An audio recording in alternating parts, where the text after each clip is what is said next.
እርግማኑን በመሸሽ የትውልድ ሀገራቸው ጥለው ተሰደዱ። ነገር ግን እርግማኑ እስከ ቤታቸው ድረስ ተከተላቸው። ፊልሙ የሚጀምረው እንደ አውሮፓውያን አቆጣጠር በ1950 ስለነበረው የኮሪያ ጦርነት በሚዘግብ የቴሌቪዥን ስርጭት ላይ ነው። በዚያው ቅጽበት በአንድ ጸጥተኛ ቤት ውስጥ አንዲት ነፍሰ ጡር ወጣት ትንፋሿ እንዳይሰማ ድምጿን አጥፍታ በአንድ ጠባብ ቁም ሳጥን ውስጥ ተሸሽጋ ይታያል። ልክ በዚያው ወቅት ባርኔጣ የደፋ ሰው ወደ ክፍሉ ይገባል። ቀድሞኑ ያስፈራ የነበረው ድባብ ሰውየው በአይኑ ፊት አንዲት ሴት ራሷን በገመድ ሰቅላ ሕይወቷን ስታጠፋ ሲመለከት ይበልጥ ዘግናኝ ይሆናል። ይህ አስደንጋጭ ትዕይንት በቁም ሳጥን ውስጥ የነበረችውን ነፍሰ ጡር ሴት በፍርሃት እንድትበተበት ቢያደርጋትም እንዳትገኝ ግን ራሷን አጥብቃ በዝምታ እንድትቆይ ያስገድዳታል።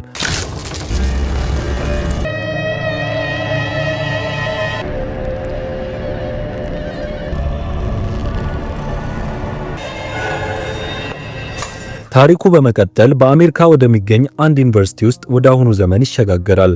እዚህ ጋር ከልጅነቷ ጀምሮ ከቤተሰቦቿ ጋር አሜሪካ የኖረችውንና አሁን አዲስ ተማሪ ሆና የምትመዘገበውን ሶፊ ፓርክ የተባለችውን ኮሪያዊ አሜሪካዊ ወጣት እናውቃለን። በካምፓስ የመጀመሪያ ቀኗ ነው። አንድ የኮሪያ ተማሪ ቀርቦ የኮሪያ ተማሪዎች ማህበርን እንድትቀላቀል በደግነት ይጋብዛታል። ነገር ግን ሶፊ የኮሪያ ደንብ ቢኖርባትም ኮሪያኛ ፈጽሞ መናገር ስለማትችልና ስለ ባህሏም የምታውቀው ነገር በጣም ጥቂት በመሆኑ የባዕድነት ስሜት ይሰማታል። ስለዚህ የቀረበላትን ግብዣ በትህትና ትቀበላለች። የአሜሪካን ታሪክ ለማጥናት የነበራት እቅድ ደግሞ ክፍሉ በተማሪዎች ብዛት በመሞላቱ ምክንያት ይስተጓጎላል። ሶፊ ተስፋ ቆርጣ ወደ መኝታ ክፍሏ ትመለሳለች። በመጨረሻም ሌላ ክፍል እንድትመርጥ ምክር ይሰጣታል። ይህ ሁኔታም በምትክነት የ20ኛው ክፍለ ዘመን የኮሪያ ታሪክ ትምህርት ውስጥ እንድትመዘገብ ያደርጋታል።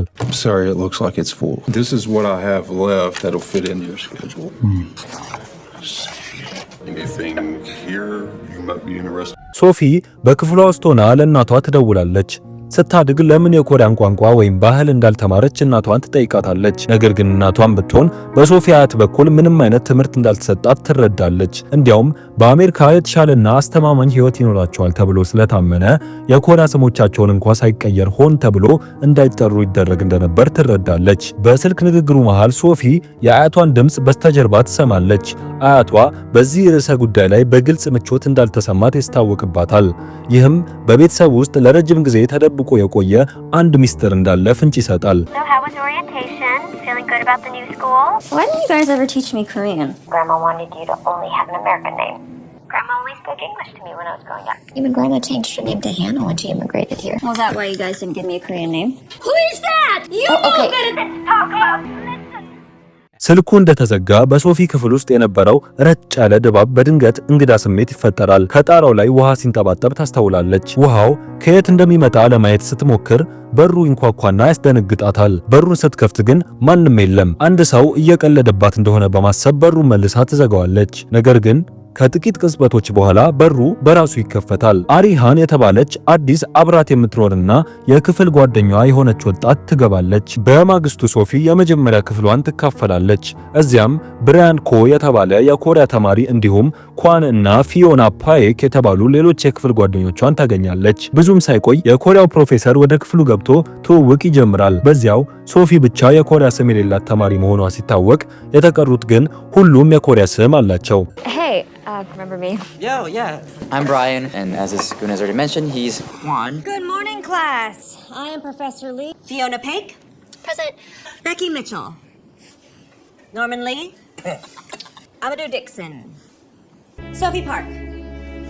በዚያው ምሽት ሶፊ ከአዲሶቹ ጓደኞቿ ጋር ዘና ለማለትና አብሮ ጊዜ ለማሳለፍ ወደ አንድ መጠጥ ቤት ትሄዳለች። በዚያው ዘና ባለ ድባብ ውስጥ ሶፊ ስለ ኮሪያ የምታውቀው ነገር እንደሌለና የምታውቀው አንድ ስም ብቻ መኖሩን እርሱም የኮሪያ ስሜ ነው ብላ እንደምታምን በግልጽ ትነግራቸዋለች። ጓደኞቿም ስሙን እንዲተረጉሙላት ትጠይቃለች። ነገር ግን ስሙ በተነገረበት ቅጽበት አንድ እንግዳ ነገር ይከሰታል። የሶፊ ስልክ በድንገት የኤሌክትሪክ ንዝረት እንዳገኘው ሁሉ ይርገበገባል። ይህ ድርጊት ማንም ሊያስረዳው የማይችል አስፈሪ ሁኔታን ይፈጥራል። Could you guys help me translate something? It's my Korean name. Park Chu-hyun. በሳምንቱ መጨረሻ ሶፊ አባቷና እናቷ የሚኖሩበትን የአያቷን ቤት ትጎበኛለች። አያቷ ስለ አዲሱ የካምፓስ ህይወቷ ስትጠይቃት ሶፊ መጀመሪያ ላይ የታሪክ ክፍሉን ባለማግኘቷ ተከፍታ እንደነበር፣ ነገር ግን ከበርካታ የኮሪያ ተማሪዎች ጋር ከተቀራረበች በኋላ ቀስ በቀስ ጥሩ ስሜት መሰማት እንደጀመረ ታካፍላታለች።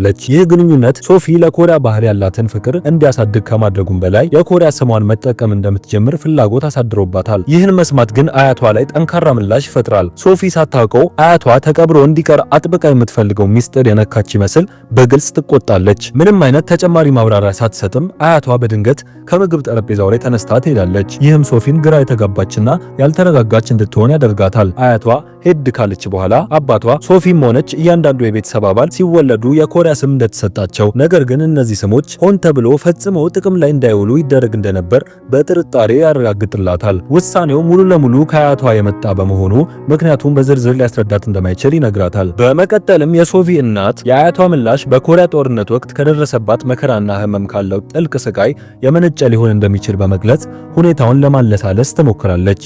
ያ ትውስታ እስከ አዋቂነቷ ድረስ አብሯት የቆየ መሆኑን በመጥቀስ ሶፊ የአያቷን ስሜት እንድትረዳላት ጠይቃታለች። Tell us about your new school. How is it, Sophie? Actually, they're Korean. Good for you. I'm even considering going by my Korean name now.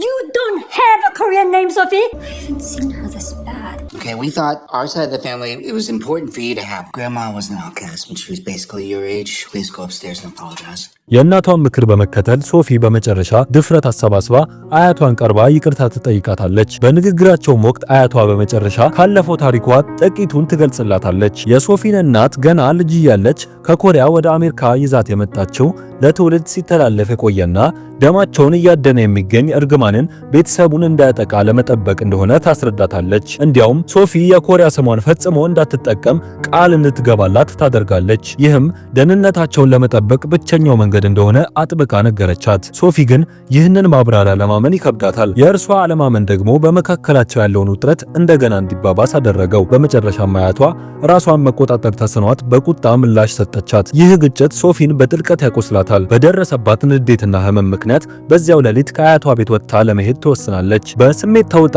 ያለምንም ግብ መኪና እየነዳች ከቆየች በኋላ ራሷን ለመረጋጋት በአንድ መጠጥ ቤት ትቆማለች። ጥቂት ከጠጣች በኋላ ወደ ውስጥ ገብቶ አጠገቧ የተቀመጠ አንድ ሰው ትኩረቷን ይስባል። ሶፊ ሳታውቀው ሰውየው መከታተል ትጀምራለች። በተለይም ኮሪያዊ መሆኑን ካስተዋለች በኋላ ጥቂት ድፍረት አግኝታ ቀርባ ራሷን ታስተዋውቅለታለች። በንግግራቸውም ወቅት ስሙ ጁን እንደሚባልና እርሱም እንደርሷ አዲስ መጪ መሆኑን ትረዳለች። ንግግራቸውም በጣም የተቀላጠፈ በመሆኑ ሶፊ ምቾት እንዲሰማት ያደርጋታል። በመጨረሻም ሁለቱ ከመጠጥ ቤቱ አብረው ይወጣሉ። ለጁን ያላት ፍላጎት እየጨመረ ሲመጣ የእንግሊዝኛ ቋንቋ ችሎታው የመጣው ዓለም አቀፍ ትምህርት ቤት ውስጥ በመማሩ እንደሆነ ትረዳለች። ጁንም ሶፊ የኮሪያ ዝርያ ቢኖርባትም ቋንቋውን መናገር ያለመቻሏ ሲረዳ ቋንቋውን እንድትማር በቅንነት ሊረዳት ቃል ይገባላታል። I'm June. Sophie. Wait, you came from Korea. Can I get you a drink? If you're from Korea, how is your English so good? Trust me. Attended international boarding schools my whole life. ሞቅ ያለ ጨዋታቸው እስከ ሶፊ የመኝታ ክፍል ደጃፍ ድረስ ይቀጥላል። ከመለያየታቸው በፊትም ጁን እንደገና ሊያገኛት እንደሚፈልግ ይነግራታል። ቀድሞውኑ በጁን ፍቅር የተማረከችው ሶፊ ያለምንም ማንገራገር የጁንን ስልክ ቁጥር በስልኳ ላይ ትመዘግባለች። በማግስቱ ሶፊና ጁን በአንድ ምግብ ቤት ውስጥ እንደገና ይገናኛሉ። ይህም የፍቅር ግንኙነታቸው መጀመሪያ ይሆናል። በመካከላቸው ያለው መቀራረብ በፍጥነት ወደ ጥልቅ ፍቅር ያድጋል። በመጨረሻም በይፋ ጥንዶች ይሆናሉ። በደስታ ተውጣ ሳለች ሶፊ ኮሪያኛ እንደሚያስተምራት የገባላትን ቃል ለጁን ታስታውሰዋለች። ጁንም በአንድ ቅድመ ሁኔታ ይስማማል። ሶፊ መጀመሪያ የኮሪያ ስም ሊኖራት እንደሚገባ ይነግራታል። It's not too spicy for you? You teach me Korean. Really? Yeah, I want to learn. You need a Korean name. I already have one. What is it? Maybe you'll find out. ግንኙነታቸውን ከጀመሩ ከጥቂት ቀናት በኋላ ሶፊ ጁንን ለቤተሰቦቻቸው ታስተዋውቃቸዋለች። በተለይም እናቷና አባቷ በታላቅ ደስታ ይቀበሉታል። በንግግራቸው መሃል የጁን የቀድሞ ቤተሰቦች የሶፊ አያት ከተወለደችበት ሴኡል ከተማ እንደወጡ ይገለጻል። ነገር ግን እንደ ሶፊ ወላጆች የሞቀ አቀባበል ሳይሆን አያቷ ጁንን ካየችው ቅጽበት ጀምሮ ባልተለመደና በሚያስፈራ ትኩረት ትመለከተዋለች። በመቀጠልም ጁን ለአያቷ ያመጣውን ስጦታ በትንሽ ሳጥን ውስጥ አድርጎ ያቀርባል። ነገር ግን ሳጥኑ ተከፍቶ በውስጡ ያለው ነገር ሲታይ የአያቷ ምላሽ እጅግ እጅግ አስደንጋጭ ይሆናል። በሳጥን ውስጥ ያሉት የዶቃ ድንጋዮች ስትመለከት ነገሩ ለረጅም ጊዜ የተቀበለን አሰቃቂ ትውስታ የቀሰቀሰባት ይመስል በከፍተኛ ድምፅ ትጮኻለች። በተፈጠረው ሁኔታ እጅግ ያልተረጋጋችው ሶፊ ራሷን ለመረጋጋት ወደ ውጭ ትወጣለች። ጁንም ይከተላታል። የአያቷን ያለፈ ታሪክ በዝግታ እንድትረዳላት እየጠየቀ ሊያረጋጋት ይሞክራል። በዚያው መሃል እርሱም ቢሆን ብዙ ሰው የማያውቀው የጨለማ ጎን እንዳለው በሚስጥር ይነግራታል። Mom, this is Sophie's boyfriend, June. So, I wanted to get you something from your homeland.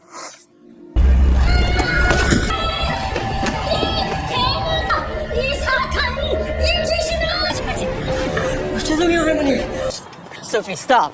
She thinks our family's cursed. She doesn't even want me to use my Korean name. You still haven't told me what it is. I want to hear you say it. Park Ju-young. በአያቷ ቤት ውስጥ ከተፈጠረው ክስተት ከጥቂት ቀናት በኋላ ሶፊ ወደ መደበኛው የኮሌጅ ህይወቷ ትመለሳለች። ሆኖም ግን ሐሳቧ በሙሉ በጁን ተይዟል። ጁን ካገኘችው ጊዜ ጀምሮ ምንም አይነት ግንኙነት አላደረገላትም። በትምህርት ላይ ያለች በድንገት ከበስተጀርባዋ ስሟን የሚጣራ የሹክሹክታ ድምፅ ትሰማለች። ዞር ብላ ስትመለከት የክፍል ጓደኞቿ ባልተለመደ ሁኔታ ዝም ብለው ሲያፈጡ ትመለከታለች። ከአፍታ ቆይታ በኋላ ግን ሶፊ በድንገት ከእንቅልፏ ትባንንና ያየችው ነገር ሁሉ አስፈሪ ህልም መሆኑን ትረዳለች። ወዲያውኑ ስልኳን አንስታ ከጁን የተላከ መልእክት ወይም የተደወለ ስልክ ይኖር እንደሆነ ትመለከታለች። ነገር ግን ለቀናት ምንም እንዳልተደወለላት ስታውቅ በድጋሜ በሐዘን ትዋጣለች። አሁንም በመረበሽ ስሜት ሆና ራሷን ለመረጋጋት ወደ መታጠቢያ ቤት ስታመራ ወለል ላይ የወደቀ የተሰበረ ብርጭቆ እግሯን ሲወጋት በድንገት ትቆማለች። አንድ ምሽት ሐሳቧን ለማዘናጋት ከጓደኞቿ ጋር ወደ ካራኦኬ ትሄዳለች። ስልኳን እየጎረጎረች ያለ አሪ የሶፊና የኳንን ፎቶ በጨዋታ መልክ ታነሳለች። ነገር ግን ፎቶን በጥንቃቄ ስትመለከተው አንድ የሚያስደነግጥ ነገር ታስተውላለች። የኳን ፊት በሆነ የማይታይ ነገር እንደተሸፈነ ሁሉ ደብዝዞ ይታያል። እንግዳ የሆኑት ክስተቶች አሁንም ይቀጥላሉ። ሶፊ በመጠጥ ትንሽ ስካር በጀመራት ሰዓት በቴሌቪዥን መስኮት ላይ በማታውቀው ቦታ የራሷ ነጸብራቅ የሚመስል ምስል ትመለከታለች። በምስሉ ላይ ራሷን ያገኘችው አንገቱን ደፍቶ የላምረኛ ባርኔጣ ካደረገ ሰው አጠገብ ቆማ ነው። ሰውየውም ቀስ እያለ ፊቱን ወደ ላይ ሲያነሳ ሶፊ በከፍተኛ ፍርሃት ተውጣ እየሮጠች ቦታውን ትለቃለች።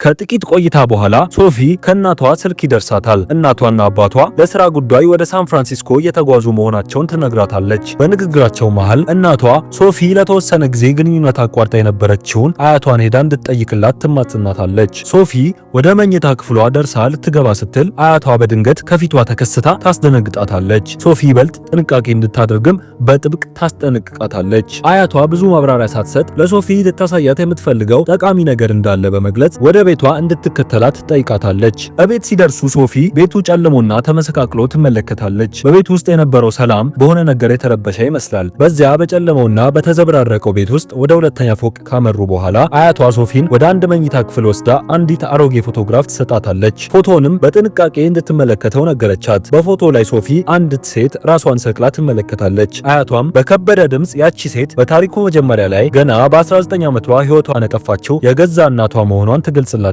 ያ ክስተት በሆነበት ምሽት አያቷ የሶፊን እናት ጸንሳ በቁም ሳጥን ውስጥ ተሸሽጋ ነበር። አያቷ አሁንም በትውስታና በፍርሃት በተሞላ አይን ሶፊን እንዲህ ትላታለች። አሁን ባንቺ ላይ እየደረሱ ያሉት እንግዳ ነገሮች በሙሉ የጀመሩት የኮሪያ ስምሽን በተናገርሽበት ባካፈልሽበት ቅጽበት ነው። ይህም ሳታቂው ጁን እንዲመለስ መንገድ ከፍተሽለታል። እንደ አያቷ ገለጻ ጁን ሶፊ እንዳሰበችው ተራሱ አይደለም። ይልቁንም በቤተሰቦቻቸው የደም ሐረግ ላይ ጥልቅ ቂም ይዞ የተመለሰ የጥንት መንፈስ ነው። በመቀጠልም ለረጅም ጊዜ ተቀብሮ የቆየውን ሚስጥር እንዲህ ስትል ትገልጽላታለች። ከብዙ ትውልዶች በፊት ከአባቶቻቸው አንዱ የጁን የቅርብ ሰው ነበር። ነገር ግን የጁን ሚስት ሌላ ወንድ ስታገባ በመገኘቷ ግንኙነታቸው በክህደት ተጠናቀቀ። ይህ የልብ ስብራት ጁን ራሱን እንዲያጠፋ አደረገው። ከዚያ ቅጽበት ጀምሮ ነፍሱ ሰላም ማግኘት አልቻለችም። ወደ ተበቃይ መንፈስ በመቀየርም በትውልድ ቅብብል የቤተሰቡን ሴቶች ለማጥቃት ወሰነ።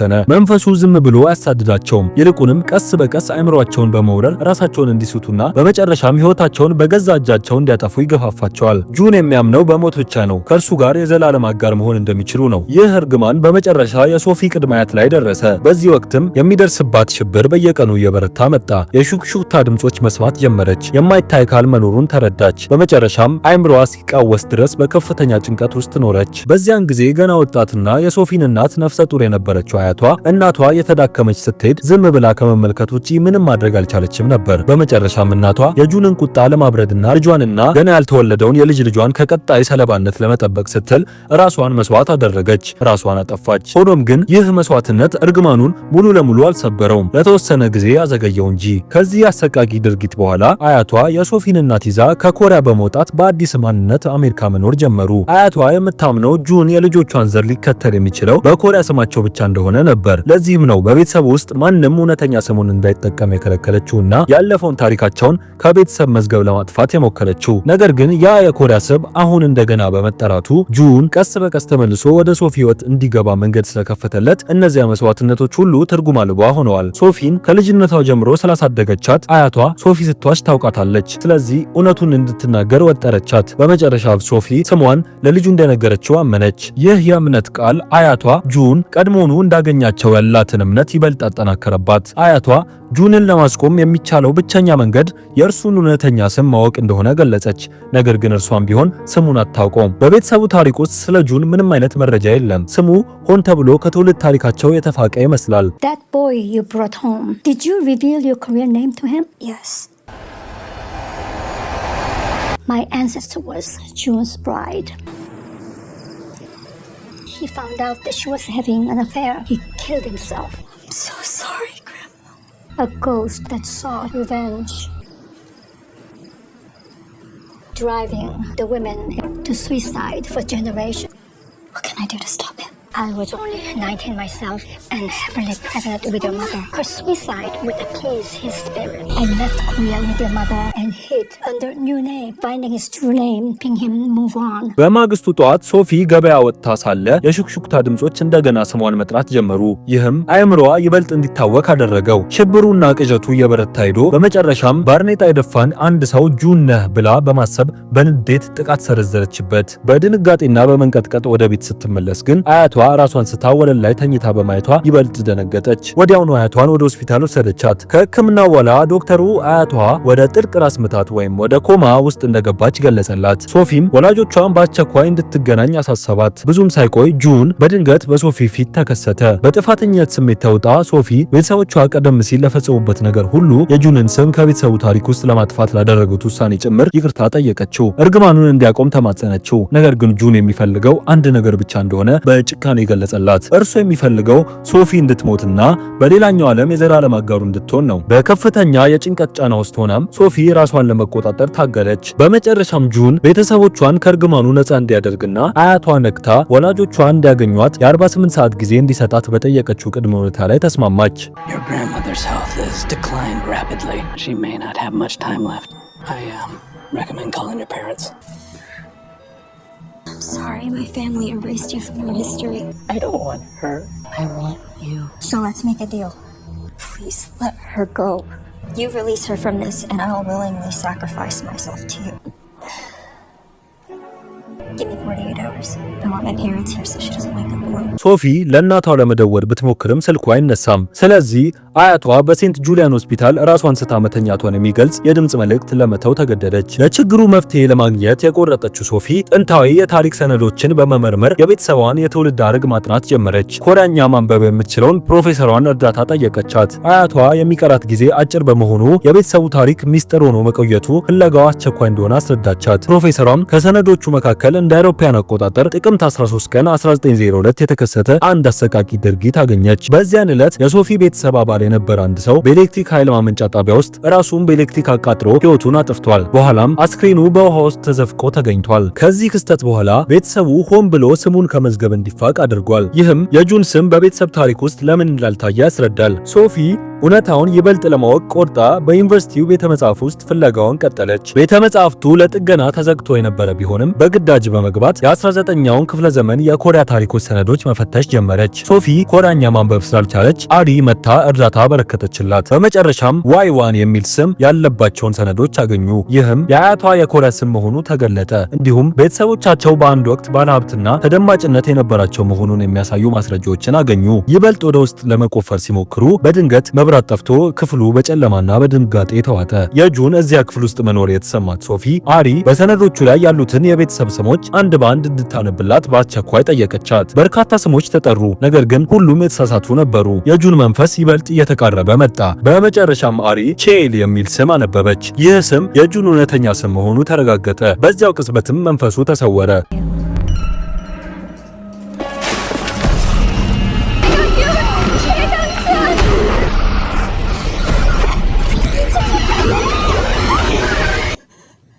ሶፊ አያቷን ለማየት በፍጥነት ወደ ሆስፒታል ተመለሰች። ነገር ግን ጁን እንደገና ተከሰተ። ስሙን ማወቅ ብቻውን ከቤተሰቡ የደም ሐረግ ጋር የተቆራኘውን እርግማን ለመስበር በቂ እንዳልሆነም በቁጣ ነገራት። ከዚያም ጁን ሶፊን ወደ ሌላኛው ዓለም አብረው እንድትሄድ ያስገድዳታል። ቢላዋም በእጇ ላይ በማስቀመጥ የገዛ ሕይወቷን እንድታጠፋ ያዛታል። ሶፊ ምንም አይነት እርምጃ ከመውሰዷ በፊት አያቷ በድንገት ነቃች። የልጅ ልጇን ለማዳን ስትልም ቢላዋውን በመቀማት የራሷን ጉሮሮ በመሰንጠቅ ሕይወቷን አጠፋች። የአያቷ መስዋዕትነት ልክ እናቷ ከዓመታት በፊት እንዳደረገችው ሁሉ እርግማኑ ቀጣዩን ትውልድ እንዳያጠፋ ለጊዜው ለማዘግየት የተደረገ ነበር። ምንም እንኳን ይህ ድርጊት ሽብሩ ሙሉ ለሙሉ ባያጠፋውም ለሶፊና ለቤተሰቧ ያንን ቦታ ለቀው እንዲወጡና በአዲስ ማንነት አዲስ ሕይወት እንዲጀምሩ የጊዜ ዕድል ሰጥቷቸዋል። ከልጅነቷ ጀምሮ ያሳደገቻትን አያቷን ያጣችው ሶፊ ለመዳን ያለው ብቸኛው መንገድ ያው አያቶቿ የተከተሉት መንገድ መሆኑን በመጨረሻ ተረዳች። ካለፈው ታሪክ ርቆ መሄድና የቤተሰቡ ሚስጥር በማንኛውም ዋጋ መጠበቅ። አሁን ሶፊ እውነተኛ ስሞቻቸው ዳግመኛ እንዳይጠሩ የማድረግ ከባድ ኃላፊነት በላዩ ላይ ወድቋል። የቤተሰቧ ደህንነት የተመሰረተው ማንነታቸውን ምን ያህል ደብቃ መቆየት እንደምትችል መሆኑን ታውቃለች። ታሪኩም በዚሁ ይጠናቀቃል።